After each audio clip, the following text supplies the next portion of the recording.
let's look at the original name of Washington, D.C. Back before it was known as Washington, D.C., this land on 7 hills had a name. What was that name? Rome. No kidding. You can look this up. Rome, Maryland. And this is probably old news for some of you. I did not know this until the other day. I was just aware of the Rome connection because of the symbols that they have. I'd never really looked much further into it than that. But D.C. was known as Rome, Maryland. And the guy, listen to this is going to blow your mind. The guy who owned it, the guy who owned the land, the plot of land where the Capitol building was, his name was Francis Pope. And I was on a Catholic website looking up some information as I was digging through all this, and they said, yes, this guy's name was Francis Pope, and his nickname was Pope of Rome on the Tiber, because there was a little creek that went through there that they had named the Tiber.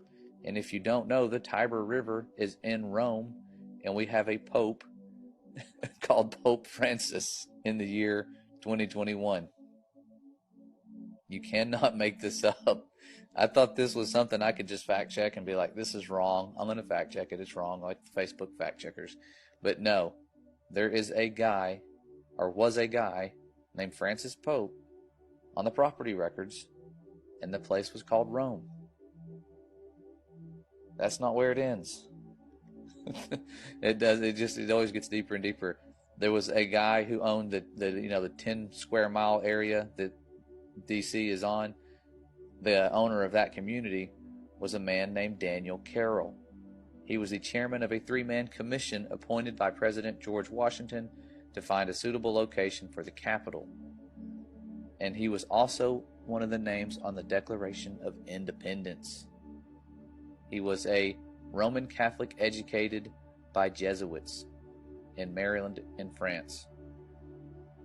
This goes way deeper than you could imagine, and it reveals so much about where we are right now in the world. It seems like all of the predictive programming has pointed to this time, and all of the things that they did in the foundation of America to have a Francis Pope, and now we have Pope Francis, and it was called Rome back then.